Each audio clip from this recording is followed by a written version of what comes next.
الحمد لله نحمده ونستعينه ونستغفره ونؤمن به ونتوكل عليه ونعوذ بالله من شرور أنفسنا ومن سيئات أعمالنا من يهده الله فلا مضل له ومن يضلله فلا هادي له ونشهد أن لا إله إلا الله وحده لا شريك له ونشهد أن سيدنا محمدا عبده ورسوله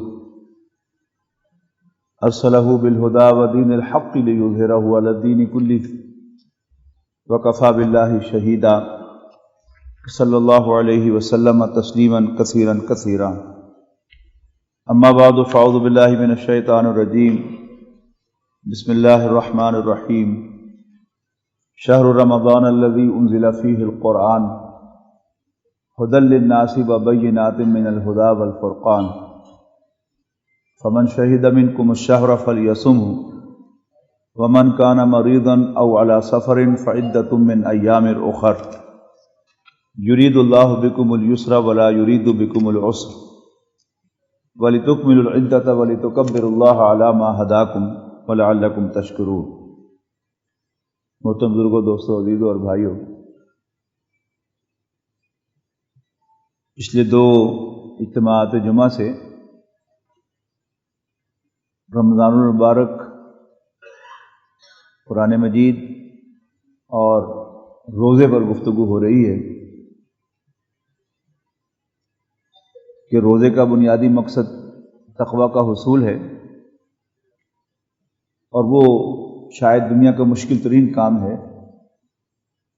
ہم ایک دوسرے سے ڈرتے ہیں، ایک دوسرے کا لحاظ کرتے ہیں، ایک دوسرے کی شرم ہمارے اندر ہوتی ہے، لیکن ہم for one reason or the other اللہ تعالیٰ سے نہیں ڈرتے۔ تو ہمارے لیے ایک گولڈن اپرچونٹی ہے کہ ہم اپنے دلوں میں خوف خدا پیدا کریں اور لوگوں کی بجائے اللہ تعالیٰ سے ڈرنا شروع کر دیں۔ اللہ تعالیٰ سے جواب دہی کا احساس ہمارے اندر پیدا ہو۔ دو چیزیں اس میں ساتھ ساتھ چلتی ہیں۔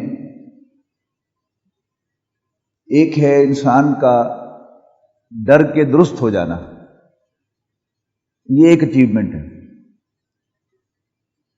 لیکن بڑے کا ڈر بذات خود بھی ایک بہت بڑی اچیومنٹ ہوتی ہے۔ باس، جس کو آپ باس مانیں گے، آپ کو اصل ڈر جو ہے اس کی ناراضگی کا ہوگا۔ آپ نے کام درست بھی کیا ہے، لیکن باس کے پاس جاتے ہوئے ایک ڈر لگتا ہے نا انسان کو کہ وہ بڑا ہے۔ تو جس کو بھی انسان بڑا سمجھتا ہے، اور جتنا بڑا سمجھتا ہے اتنا ہی بہرحال انسان کے دل میں اس کا خوف ہوتا ہے۔ اللہ تعالیٰ کے معاملے میں یہ دو چیزیں جو ہیں وہ ساتھ ساتھ چلتی ہیں کہ اللہ تعالیٰ جتنا بڑا ہے اتنا اس کا ڈر بھی ہے، اور ساتھ ساتھ اس کے رحم کی امید بھی ہے۔ یعنی جتنا وہ بڑا ہے اتنی ہی اس کی اکاؤنٹیبلٹی سخت ہے، اور جتنا وہ بڑا ہے اتنا ہی زیادہ وہ مہربان ہے۔ یعنی اللہ تعالیٰ کی پکڑ اس کا بھی کوئی ریپلیکیٹ نہیں ہے، ریپلیکیشن نہیں ہے، اس کی کوئی اس جیسی پکڑ نہیں کر سکتا۔ قرآن مجید میں یہ مضمون آیا ہے کہ اللہ تعالیٰ جیسی پکڑ کسی کی نہیں ہو سکتی، اور اللہ تعالیٰ جتنا رحم بھی کوئی نہیں کر سکتا۔ لیکن ان دونوں چیزوں کو ان کا اپنا اپنا ایک مقام ہے۔ یعنی برائی کی طرف جب انسان کا میلان ہو، یا ہر وہ عمل کے جس سے اللہ تعالیٰ کے ناراض ہونے کا اندیشہ ہو، تو وہاں تو انسان کو اللہ تعالیٰ سے ڈرنے کی ضرورت ہے کہ کہیں وہ ناراض نہ ہو جائے۔ لیکن اگر کوئی بڑے سے بڑا عمل سرزد ہو جائے تو پھر انسان کو اللہ تعالیٰ کی رحمت، اس کی بخشش کی امید رکھنی چاہیے۔ جتنا وہ رحم کرتا ہے اتنا کوئی رحم بھی نہیں کر سکتا، اور جتنا وہ بخشتا ہے اتنا کوئی بخش بھی نہیں سکتا۔ ہمارا جو آپس کا معاملہ ہوتا ہے نا کہ آپ نے مجھ پر کوئی زیادتی کی اور پھر آپ نے معافی مانگی، میں حاتم طائی کی قبر پر لات مارتے ہوئے آپ کو معاف کر دوں گا، لیکن وہ میرا معاف کرنا کیا ہوگا؟ میں دل میں سوچوں گا چلو میں تو معاف کرتا ہے، تو اللہ تعالیٰ پوچھے یا کہ تیرے ساتھ بھی کوئی وہی سلوک کرے جو تو نے میرے ساتھ کیا ہے، یہ کیا معاف کرنا ہو؟ ایسا کیوں ہے؟ اس کو سمجھیے کہ جب بھی آپ مجھ پر کوئی زیادتی کریں گے کہ میں آپ پر کوئی زیادتی کروں گا تو ایسا بھی ہو سکتا ہے کہ میں بالفعل آپ کے جسم پر کوئی ضرب لگاؤں، یار کم سے کم میں آپ کا دل تو دکھاؤں گا نا، لہذا میرے دل پر زخم آئے گا یا جسم پر زخم آئے گا یا دل پر زخم آئے گا۔ اس کے مقابلے میں ہم جتنا بڑے سے بڑا گناہ کر لیں اللہ تعالیٰ کو ہم کچھ نہیں بگاڑتے، اللہ تعالیٰ کو کوئی زخم نہیں لگاتے، لہذا جب اللہ تعالیٰ معاف کرتا ہے تو وہ واقعتاً معاف کر دیتا ہے کہ پھر اس کا کوئی چھوٹا موٹا ایفیکٹ جو ہے وہ بھی باقی نہیں رہتا۔ اللہ تعالیٰ کی معافی جو ہے، وہ جو دعا پڑھتے ہیں ہم کہ ربی انی ظلمت نفسی ظلما کثیرا، ربا میں نے اپنے اوپر بہت ظلم ڈایا، اپنے اوپر بڑی زیادتیاں کی ہیں، لا یغفر الذنوب الا انت، اور تیرے سوا کوئی نہیں بخشتا۔ یہ صرف کوئی محاورے کی بات نہیں ہے، یعنی واقعتاً یہ صرف اللہ تعالیٰ ہی کی شان ہے کہ وہ معاف کرتا ہے، یہ معاف کرنے کا ٹائٹل اسی کو زیب دیتا ہے، اور جب وہ معاف کرتا ہے تو واقعتاً اس کا کوئی ریزیڈیول ایفیکٹ بھی اس گناہ کا باقی نہیں رہتا۔ نہ صرف یہ کہ باقی نہیں رہتا، اللہ تعالیٰ کی، جیسا کہ میں نے عرض کیا نا کہ اس کی مہربانی کی بھی کوئی حد نہیں ہے۔ سورۃ فرقان میں آخری رکوع کے اندر توبہ کا مضمون آیا ہے تفصیل کے ساتھ، وہاں فرمایا بڑے بڑے گناہوں کا ذکر کر کے والذین لا یدعون مع اللہ الہا آخر، اور وہ لوگ اللہ کے سوا کسی اور الہ کو نہیں پکارتے۔ شرک سب سے بڑا گناہ ہے، اللہ تعالیٰ کے خلاف بہت بڑا آفینس ہے، اللہ تعالیٰ کو چیلنج کرنا ہے، کسی کو اس کا شریک بنانا۔ تو والذین لا یدعون مع اللہ الہا آخر ولا یقتلون النفس التي حرم اللہ الا بالحق، اور وہ کسی جان کو ناحق قتل نہیں کرتے۔ ہاں، جہاں اللہ تعالیٰ نے قتل کرنے کا حق دیا ہے، کسی جنگ کے اندر کافر کو قتل کیا جا سکتا ہے، شادی شدہ مرد یا عورت بدکاری کریں تو ان کو پتھر مار مار کر ہلاک کیا جا سکتا ہے، مرتد کو اسلامی ریاست قتل کر سکتی ہے، اور قتل کے بدلے میں اگر اس کے وارث چاہیں کہ ہمیں تو اس کا قتل چاہیے تو پھر اسلامی ریاست اس قتل کو بھی ایگزیکیوٹ کرے گی۔ یہ کیا ہے؟ یہ قتل کے حق ہے۔ ولا یقتلون النفس التي حرم اللہ الا بالحق، اور وہ کسی جان کو ناحق قتل نہیں کرتے، اور اس کے بعد فرمایا ولا یزنون، اور وہ بدکاری نہیں کرتے، زنا نہیں کرتے۔ ومن یفعل ذلک یلقى اثاما، اور جو کوئی بھی ایسا کرے گا یلقى اثاما، وہ اس برائی کے گناہ کو ضرور پائے گا، اس کی سزا کو ضرور پائے گا۔ یضاعف له العذاب یوم القیامہ ویخلد فیہ مہانا، اور قیامت کے دن اس کا عذاب ملٹیپلائی کر دیا جائے گا، دگنا کر دیا جائے گا، ویخلد فیہ مہانا، اور اس میں وہ ذلت کے ساتھ، توہین کے ساتھ رہے گا۔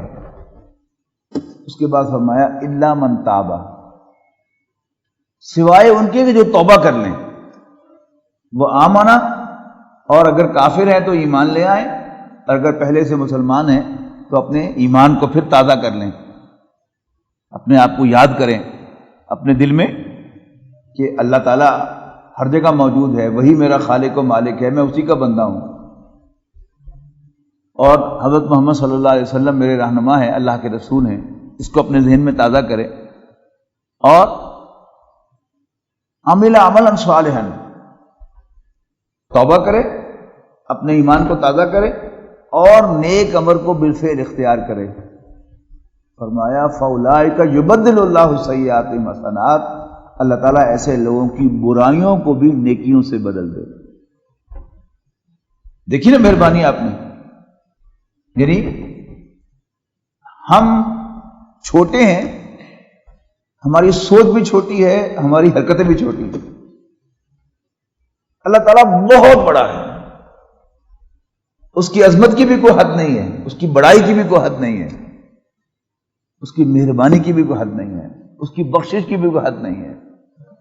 تو فاولئک یبدل اللہ سیئاتہم حسنات، ایسے لوگوں کی برائیوں کو بھی اللہ تعالیٰ نیکیوں سے بدل دے گا. وکان اللہ غفورا رحیما، اور اللہ تعالیٰ تو بخشنے والا مہربان ہے. ومن تاب وعمل صالحا، اور جو کوئی بھی توبہ کرے گا اور پھر نیک عمل بھی کرے گا، فاولئک فإنہ یتوب الی اللہ متابا، تو یہ وہ لوگ ہیں کہ جو واقعتاً اللہ کے حضور توبہ کرتے ہیں جیسے توبہ کرنی چاہیے. تو اللہ تعالیٰ سے کی طرف راغب ہونا، اس سے ڈرنا، اور کوئی بڑے سے بڑا عمل سرزد ہو جائے تو پھر اس سے معافی مانگنا، اور اس کا ایفیکٹ اپنے دل میں آپ محسوس کریں گے. یعنی ایک انسان جو ہے وہ گناہوں سے توبہ کرتا ہے اور پھر اللہ تعالیٰ سے معافی مانگتا ہے اور قدم اٹھاتا ہے نیکی کی طرف، تو اسے فیل کرنا چاہیے اپنے دل میں. اگر وہ جھانک کے دیکھے گا تو واقعتاً اپنے دل کے اندر اس کو ایک نورانیت محسوس ہوگی. اسے محسوس ہوگا کہ جیسے اللہ تعالیٰ کے ساتھ ایک محبت کا رشتہ جو ہے وہ پیدا ہوا ہے، جو نارملی پیدا نہیں ہوتا. لیکن ایسا کرے گا تو انسان اپنے اندر محسوس کرے گا کہ میرے اندر دل میں ایک تبدیلی آئی ہے. لیکن آج میں جو گفتگو کرنا چاہتا ہوں اس آیت کے آخری حصے کے پر گفتگو کرنا چاہتا ہوں کہ وہ کیا ہے کہ شروع میں فرمایا کہ رمضان کا مہینہ وہ ہے جس میں قرآن مجید نازل کیا گیا. اب قرآن مجید سے فائدہ اٹھانے کے لیے تقویٰ ضروری ہے، روزے فرض کر دیے گئے. اور پھر جب انسان کے اندر تقویٰ پیدا ہوتا ہے تو اللہ تعالیٰ کی عظمت کا نقش دل پہ بیٹھتا ہے، تو پھر اللہ تعالیٰ کے دیے ہوئے اس نظام کو وہ قائم کرنے کی جدوجہد کے لیے اٹھتا ہے اور اللہ اکبر کا نعرہ لگاتا ہے. باہر نکل کر اللہ اکبر لا الہ الا اللہ واللہ اکبر اللہ اکبر وللہ الحمد. آخری بات جو کہی گئی ہے کہ کیوں کہ تم اپنی گنتی کو پورا کرو، وَلِتُكَبِّرُوا اللَّهَ عَلَىٰ مَا هَدَاكُمْ، اور اس پر کہ اللہ تعالیٰ نے تمہیں ہدایت بخشی ہے، راستہ دکھایا ہے، تم اللہ کو بڑا کرو.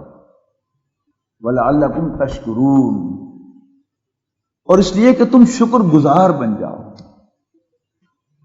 شکر ادا کرنا یعنی ان کاموں میں سے ہے کہ جن میں انسان کا لگتا کچھ نہیں، نہ پیسہ لگتا ہے، نہ کوئی زور لگتا ہے، نہ کوئی ایفرٹ انسان کو کرنی پڑتی ہے.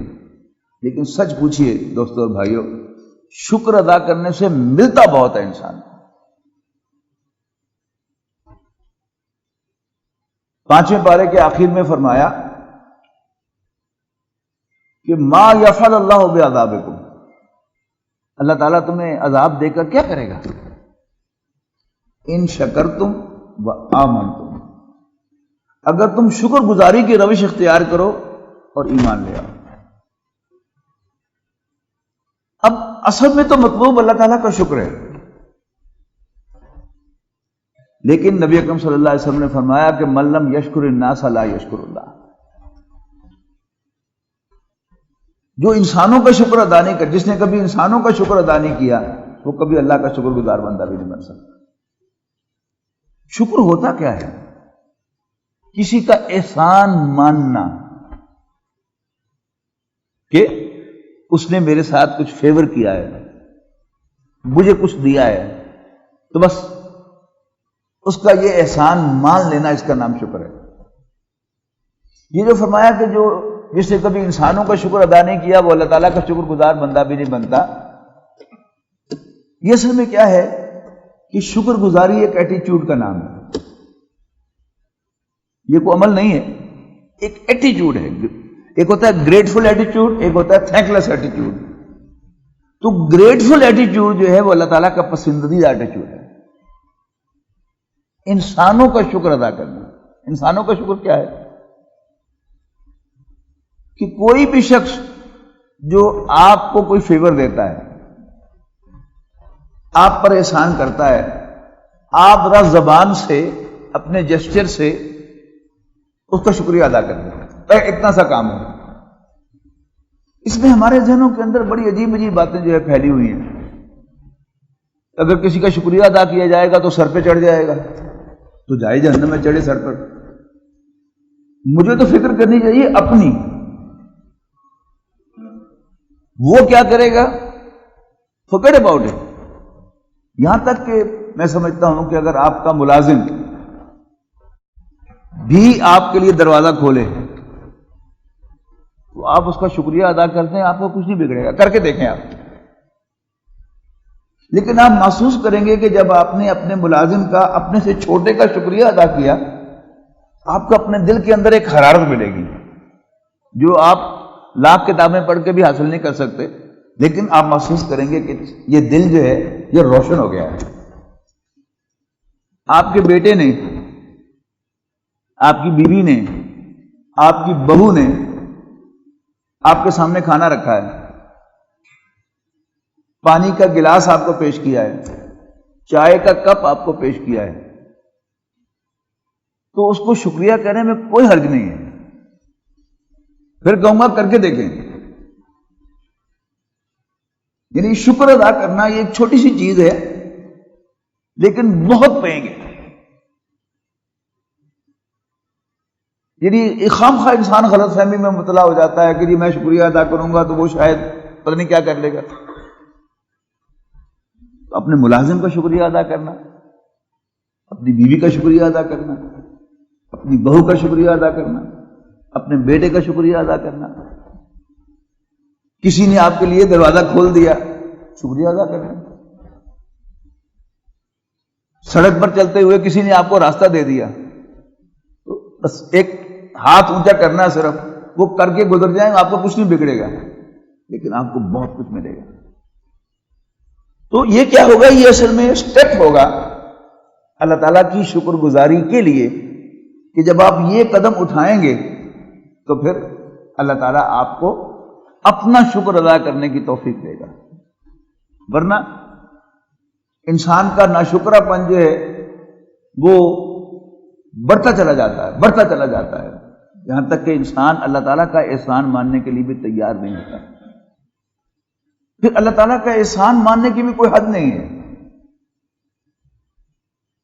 شیخ سعدی رحمۃ اللہ علیہ نے فرمایا کہ ہر سانس پر انسان کے اوپر اللہ تعالیٰ کے 2 شکر واجب ہیں، لیکن ایک سانس پر 2 شکر ہی نہیں. جو آپ مطالعہ کریں گے کہ سانس انسان کو کیسے آتا ہے اور سانس انسان کو کیا کیا بینیفٹ دیتا ہے، تو شاید ایک سانس پر کتنے شکر مجھ پر واجب ہوتے ہیں اس کا ہم اندازہ نہیں لگا سکتے. تو اللہ تعالیٰ کا شکر،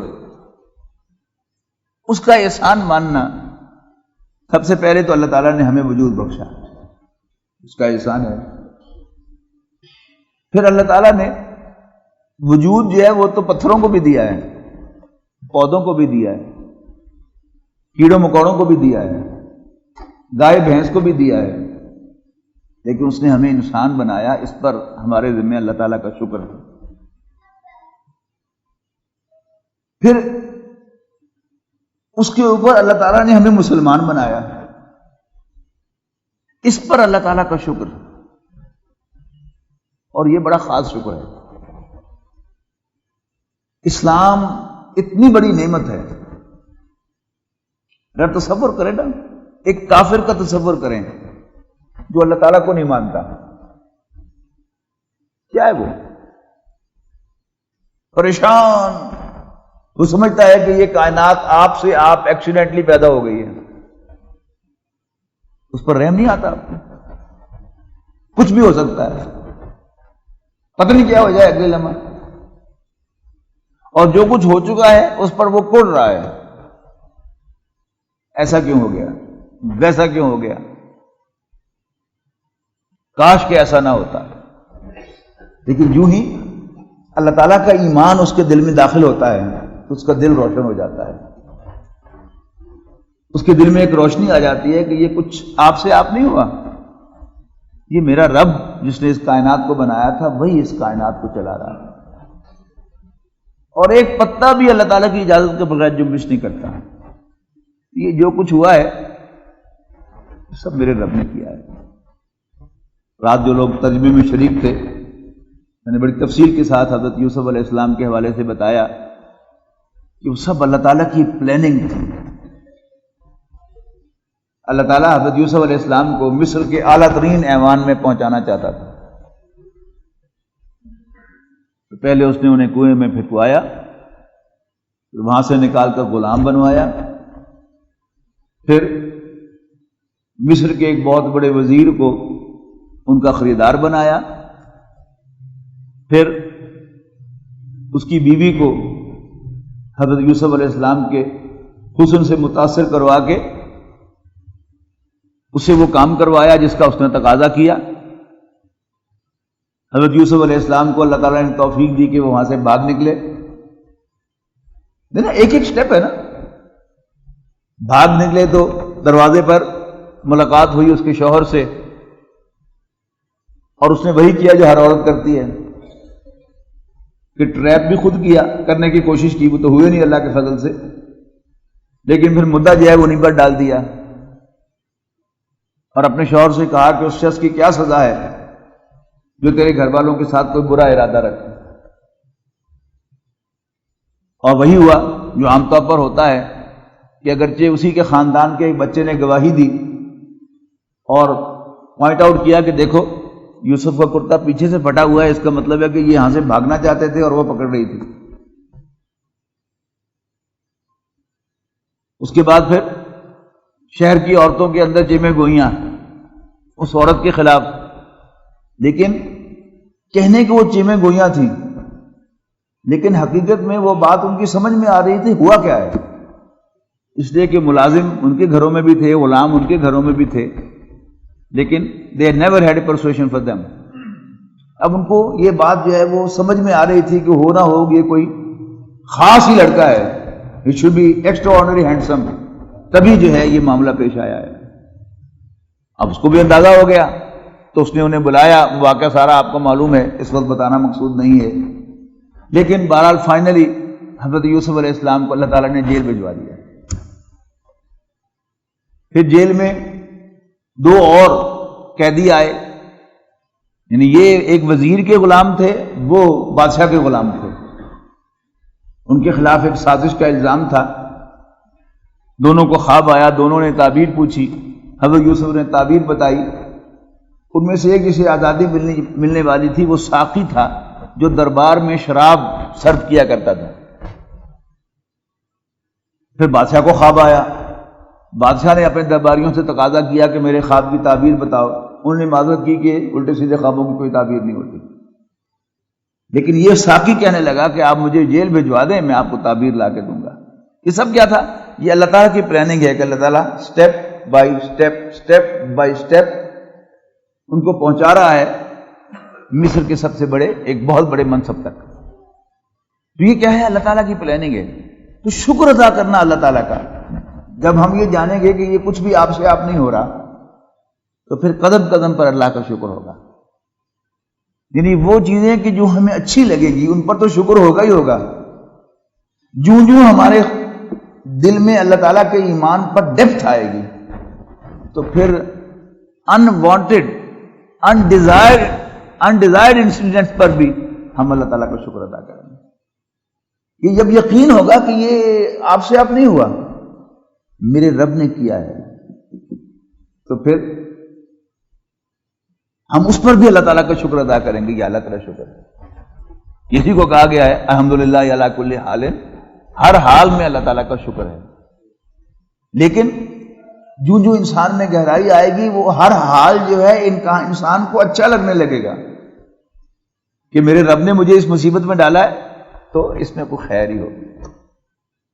جیسے رسول اللہ صلی اللہ علیہ وسلم کی زندگی کا سخت ترین دن، مشکل ترین دن طائف کا دن ہے خدا آپ کے فرمان کے مطابق، اور وہاں جو کچھ ہوا اس کے ریئیکشن میں نبی اکرم صلی اللہ علیہ وسلم کی زبان پر اللہ تعالیٰ کی حضور شکوہ آیا.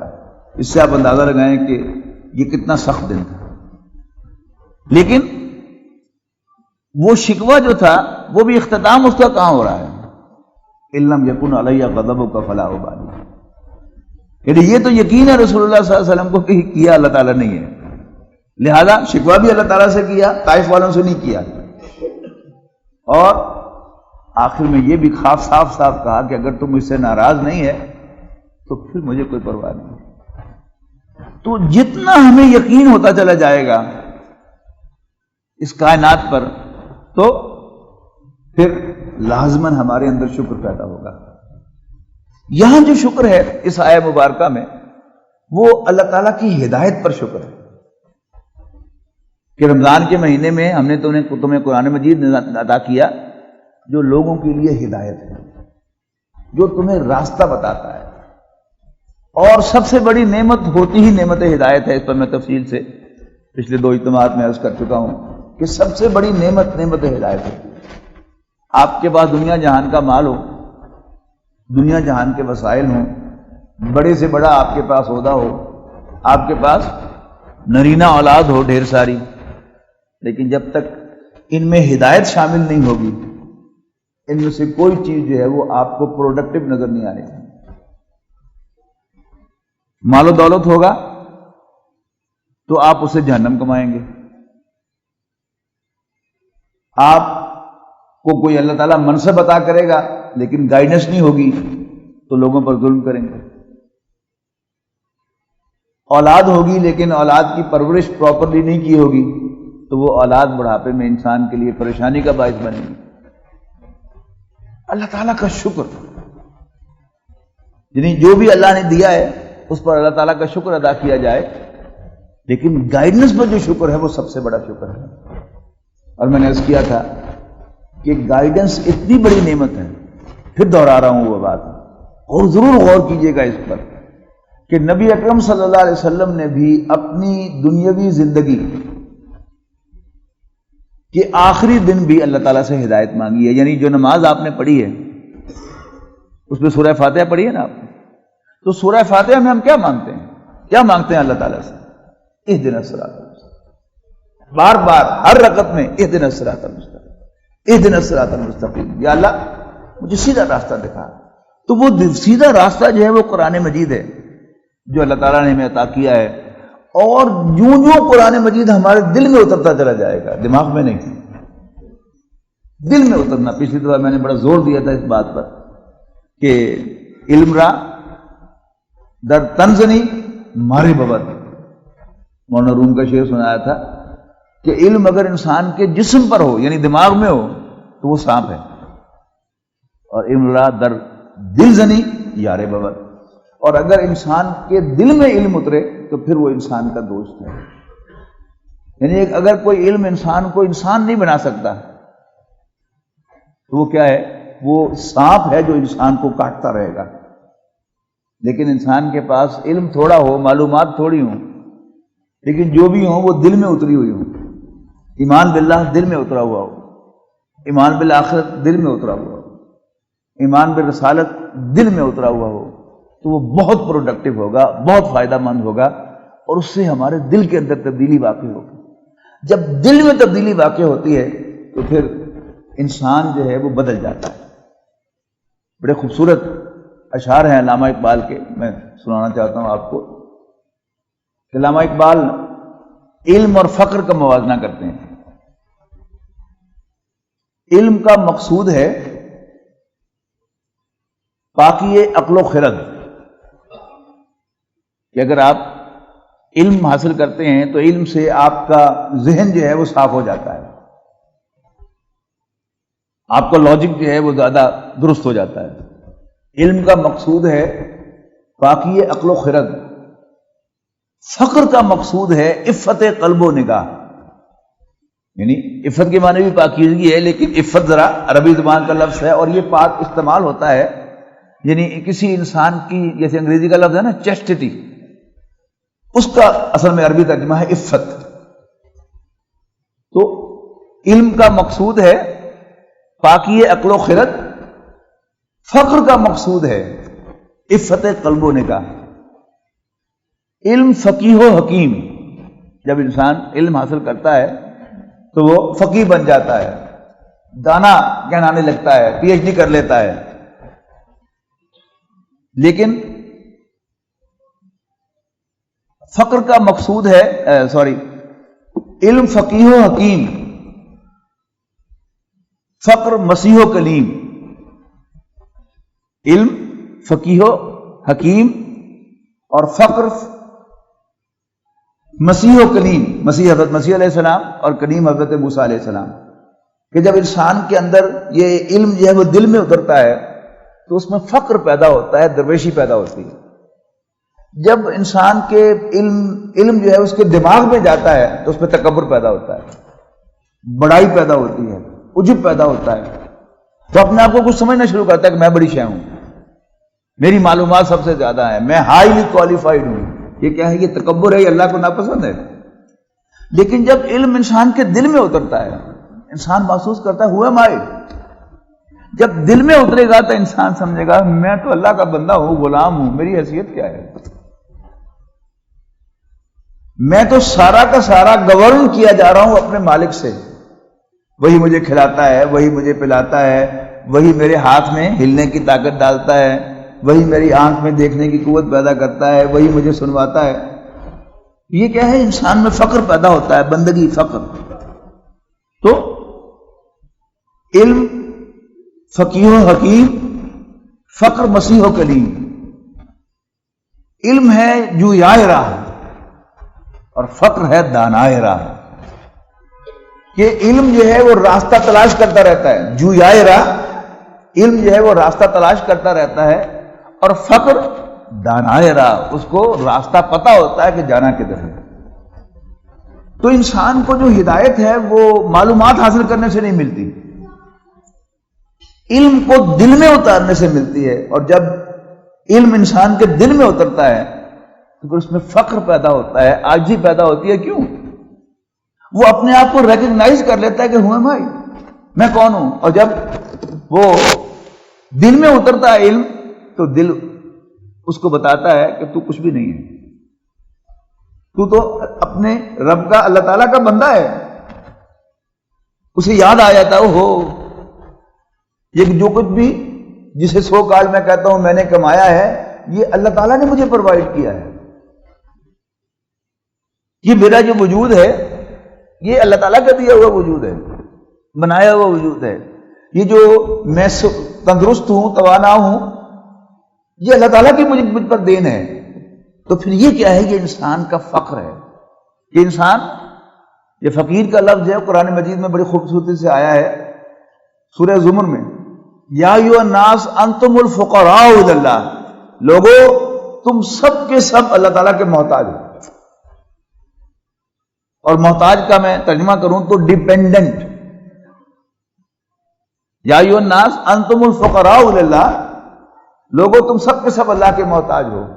واللہ هو الغنی الحمید.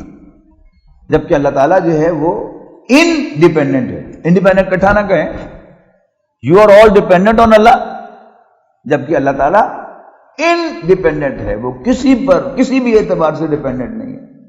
اور وہ لائق حمد و ثنا ہے، حمید ہے، تعریف کیا گیا ہے، تعریف کے قابل ہے. تو علم کا مقصود ہے پاکی عقل و خرد، فقر کا مقصود ہے عفت قلب و نگاہ. علم فقیہ و حکیم، فقر مسیح و کلیم. علم ہے جویائے راہ، فقر ہے دانائے راہ. تو انسان کے اندر جو فخر پیدا ہوتا ہے تو پھر انسان کے اندر سے وہ شکر جو ہے وہ اللہ تعالیٰ کے لیے ابھرتا ہے. اور جب انسان اللہ تعالیٰ کا شکر گزار بن جاتا ہے تو پھر سورہ ابراہیم میں فرمایا گیا لئن شکرتم لازیدنکم. یقیناً اگر تم شکر ادا کرو گے تو ہم تمہیں اور دیں گے، اور دیں گے، دیتے چلے جائیں گے. اور وَلَئِن كَفَرْتُمْ إِنَّ عَذَابِي لَشَدِيدٌ. اور اگر تم نے ناشکری کی روش اختیار کی، میں نے عرض کیا تھا نا کہ یہ ایٹیچیوڈ ہے اصل میں، چھوٹوں کا شکر. جس نے بھی کوئی تھوڑا سا آپ کے لیے فیور کیا اس کے لیے شکر. تو اگر تم شکر کرو گے تو ہم تمہیں اور دیں گے. اور اگر تم نے ناشکری کی روش اختیار کی تو یاد رکھنا ان عذابی لشدید، پھر میری سزا، میرا عذاب بھی بڑا سخت ہے۔ اللہ تعالیٰ سے دعا ہے کہ اللہ تعالیٰ ہمیں شکر کی جو عادت ہے وہ ڈال دے، اور ہمارا ایٹیٹیوڈ جو ہے وہ گریٹفل ایٹیٹیوڈ بن جائے، تو انشاءاللہ ہماری زندگیوں میں بڑی تبدیلی آئے گی، ہم خود اپنے دل میں محسوس کریں گے کہ وی آر چینج۔ آخر دعوانا الحمدللہ رب العالمین، سنت ادا کریں۔ خليل بالقرآن هو إمامنا على هداية الله